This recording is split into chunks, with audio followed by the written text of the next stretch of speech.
আসসালামু আলাইকুম, সবাইকে কেমন আছেন? আশা করি সকলে ভালো আছেন। আমিও আল্লাহর রহমতে ভালো আছি। শীতের সকাল, কক্সবাজার থেকে যেদিন মানে ময়মনসিংহ এসে পৌঁছলাম, ওই ব্রিজের মোড়ে এখানে বাস থেকে নেমেই আমরা অটোর ভাড়া নিয়ে কষাকষি চলছে, দামের কষাকষি। কারণ এই সময়টায় মোটামুটি পাবলিক কম থাকে, তো তাদের ডিমান্ডটাও বেশি থাকে।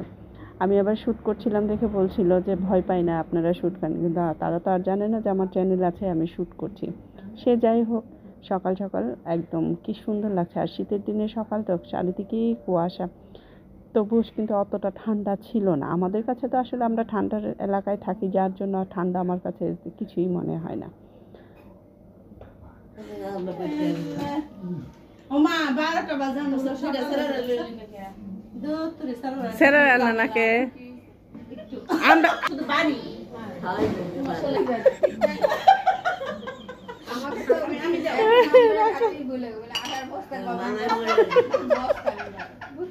আজকের ভিডিওটি সাজিয়েছি 2-3 দিনের আছে ছোট ছোট ক্লিপগুলি দিয়ে, কারণ এরপরে কক্সবাজার থেকে আসার পরে ওইভাবে শ্যুট করা হয়নি। আগের ক্লিপটাতে দেখেছেন আমার মা শাশুড়ি মাকে দেখতে এসেছে, ওর মানে মার মানে আমার মামার তো ননদ, আর এদিক দিয়ে হচ্ছে শ্বশুরবাড়ির দিক দিয়ে ভাস্তি। এই মা একটু শাশুড়ি মা অসুস্থ ছিল, এরপর থেকেই আসলে ওইভাবে বললাম না, মন মানসিকতাও অতটা ছিল না।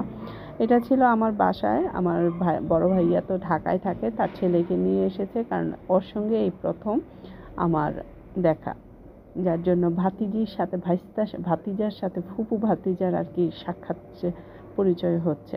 তবে ওই খুব মিশুক না, বিশেষ করে ওয়াসির সাথে খুব মিশে গেছে। নাবা আসেনি, আমি আর কি বলে ওয়াসিম আমাদের বাসায় এসেছিলাম। আর আমার ময়মনসিংহ শহরের মধ্যে এই বাড়ি, শ্বশুরবাড়ি, বাবার বাড়ি একেবারে 20-25 মিনিট লাগে রিক্সা দিয়ে, যদি জ্যাম না থাকে, মানে তা না হলে তাড়াতাড়ি হয়ে যায়। তো ওর সঙ্গে বিভিন্ন কথাবার্তা বলছিলাম, করছিলাম, প্রশ্ন করছিলাম। ওইও আমার সঙ্গে প্রথম দেখা হয়েছে, তবে ওয়াসির সঙ্গে ওর যে মেলবন্ধনটা খুব সুন্দর হয়েছিল।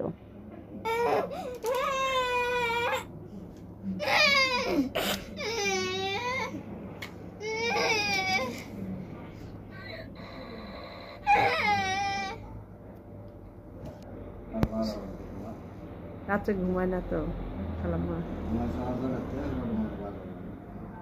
মা তো ঘুমায় পড়ছে না, তো মা সহ একটু নুন যেত। উনি ছিলেন আমার বড় খালা শাশুড়ি, বা আমার শাশুড়ি মা সব ভাই বোনদের মধ্যে সবচেয়ে বড় হচ্ছেন তিনি। আল্লাহ তাকে নিয়ে খায়াত দান করুক। অনেক বয়স হয়েছে, তারপর আলহামদুলিল্লাহ সে এখনও অনেক সুস্থ। মনের দিক থেকে, শারীরিক থেকে, আসলে মনের দিক থেকে সে অনেক শক্ত।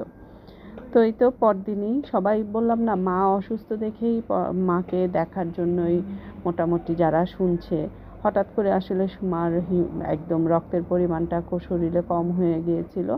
তো আমরা একদিন আর কি ডাক্তার দেখানোর পরে এক ব্যাগ রক্ত দেওয়ার পর আমরা কক্সবাজার গিয়েছিলাম। এরপর কক্সবাজার থেকে এসে ডিসাইড করছিলাম আসলে কোথায় দেওয়া হবে।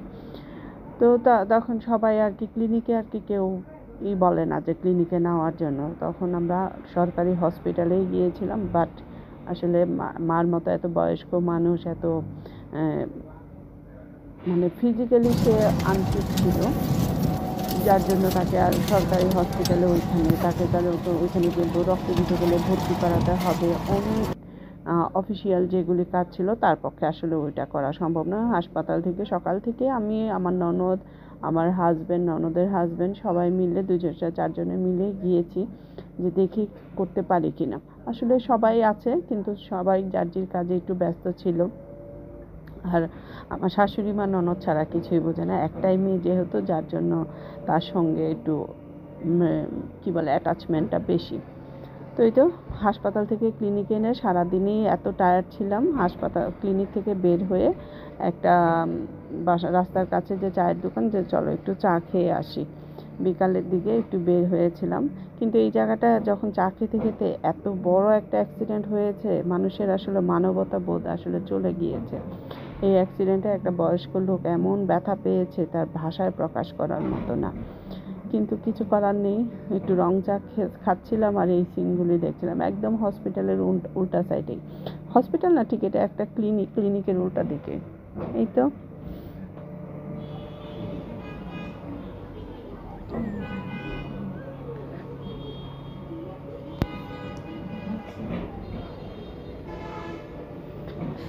মাকে তো রক্ত দেওয়া হচ্ছে। আর ওর ভাতিজির অবস্থা, ওর মার অসুস্থতার খবর শুনে, কারণ রক্ত যেহেতু লাগবে, তারপর দেখা গেল ওর ভাতিজি ঢাকা থেকে চলে এসেছে, রাফা ঢাকা থেকে চলে এসেছে মার জন্য যদি রক্ত লাগে, কারণ মার সঙ্গে রক্তের গ্রুপটা ওর সঙ্গে মিলে, যদি ইমার্জেন্সি রক্ত মানে লাগে তাহলে ওই জন্য পরে এক ব্যাগ রক্ত মনে হয় কেনা হয়েছে, তখন ওইটা দেওয়া হচ্ছে।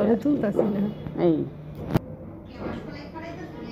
না, কেনা হয়নি, সরি, ডোনার ছিল, একজনের গিফট মানে দিয়েছিল। আর এটা হচ্ছে আমার খালাতো দেবর, আসার পর থেকে ওরা সবাই মিলে চেপে ধরেছিলাম আমাদের খাওয়াবি।